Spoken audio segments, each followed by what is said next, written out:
Scarlett and Hansel's teacher gave them a system of linear equations to solve. They each took a few steps that lead to the systems shown in the table below. So this is the teacher system. This is what Scarlett got after taking some steps. This is what Hansel got.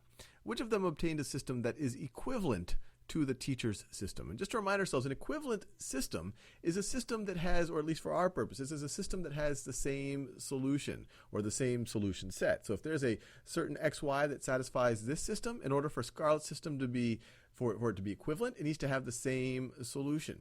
So let's look at this. So Scarlett, let's see if we can match these up. So her second equation here, so this is interesting. Her second equation, 14x minus 7y is equal to 2. Over here, the teacher has an equation, 14x minus 7y is equal to 7.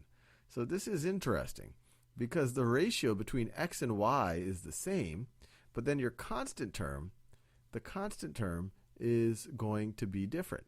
And I would make the claim that this alone tells you that Scarlett's system is not equivalent to the teacher. And you're saying, well, how can I say that?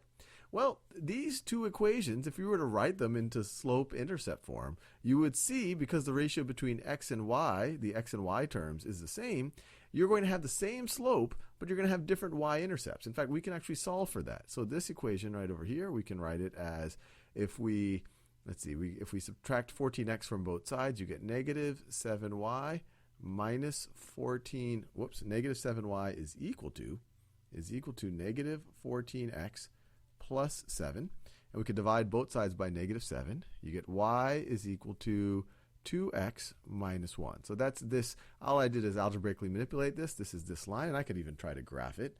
So let's do that. So I'll draw a quick coordinate. This is just going to be very rough. Quick coordinate axis right over there. And then this line would look something like this. So its y-intercept is negative 1, and it has a slope of 2. So let me draw a line with a slope of 2. Might look something like that. So that's this line right over here, or this one right over there.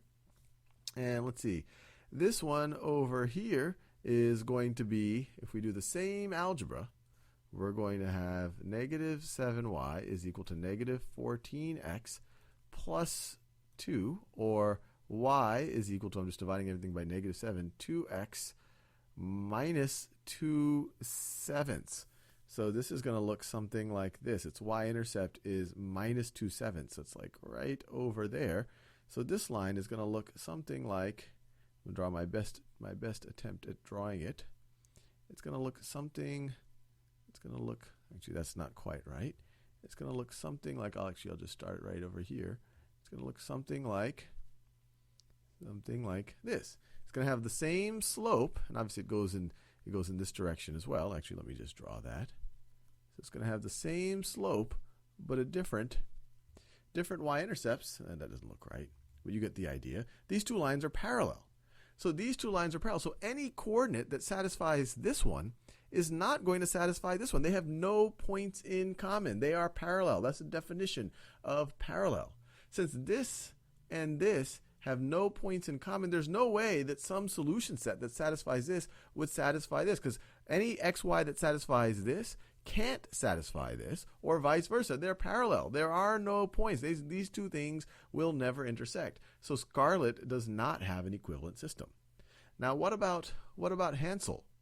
Well, we see Hansel has the same thing going on here. 5x minus y, 5x minus y, but then the constant term is different. Negative 6, positive 3. So this and this also represent parallel lines.